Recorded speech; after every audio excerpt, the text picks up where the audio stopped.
The foundation of the Islamic call La ilaha illa Allah. The foundation of the Islamic message is La ilaha illa Allah. There is no true deity whose essence is to be worshipped and whose sharia and law are to be followed, except Allah. This means that Allah alone deserves worship, and besides him there is no true deity. Attributes of Allah: He is mighty, has absolute power, controls all of creation, does whatever He wills, and is capable over everything. No independent power exists besides Allah. 2. Warning against worldly powers. Muslims must not submit themselves to the material powers of the world: America, Russia, China, France, Britain, etc. All the powers of the world, such as the power of America, the power of Russia, and the power of Communist China, are nothing compared to the power of Allah. These powers have no value before the power of Allah.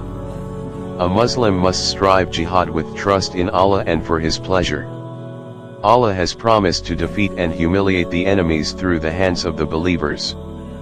3. Divine support and victory. The Quran states, "If Allah helps you, no one can overcome you. But if He abandons you, no one else can help you."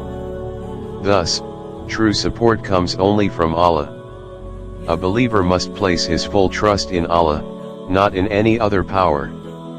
4. Divine knowledge and wisdom. Allah is wise, everything He does is with wisdom and benefit. No act of His is without purpose.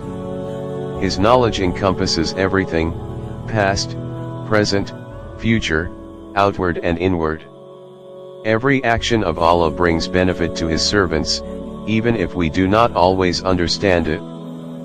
5. Scholars of truth in every era.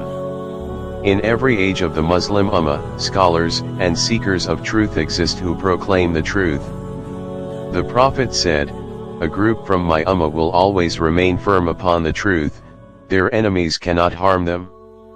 Thus, true knowledge never disappears, for Allah Himself preserves it. 6. The necessity of strong servitude to Allah. The outcome of these discussions is that a Muslim must stand firm in worship and servitude to Allah. He must believe that Allah is just and does not wrong anyone. Everyone will be rewarded according to their deeds. A Muslim must be certain that victory comes only from Allah and should not depend on anyone else. 7. Tawhid, oneness of Allah in worship. Tawhid does not only mean saying, Allah is one. Its true meaning is that no one other than Him deserves to be worshipped.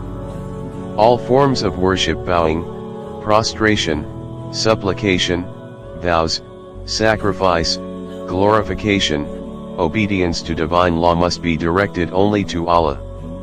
If someone acknowledges Allah's oneness but in practice worships others, this is shirk, polytheism. 8. The error of disbelievers and polytheists. Many of the ancient polytheists also said that Allah is one, the creator, the provider, the owner, and the controller. But their problem was that they worshipped others alongside Him, idols, people, or man-made laws. Therefore, Tawhid is not just accepting Allah as the creator, it is to worship Him alone, exclusively. Final conclusion. 1. Allah is mighty and all-powerful, no other independent power exists besides Him. 2. Muslims must not surrender to worldly powers, but should rely only on Allah. 3. Victory and defeat are in Allah's hands. If He helps, none can defeat; if He withholds, none can assist. 4. Allah's knowledge and wisdom are infinite, and all His actions have purpose and benefit. 5. In every era, people of truth exist who clarify the religion. 6. The duty of a Muslim is to stand firm in worship, understand Tawhid correctly, and dedicate all acts of devotion to Allah alone. 7. Saying Allah is one is not enough, one must also worship only Him and abandon all forms of worship directed to others.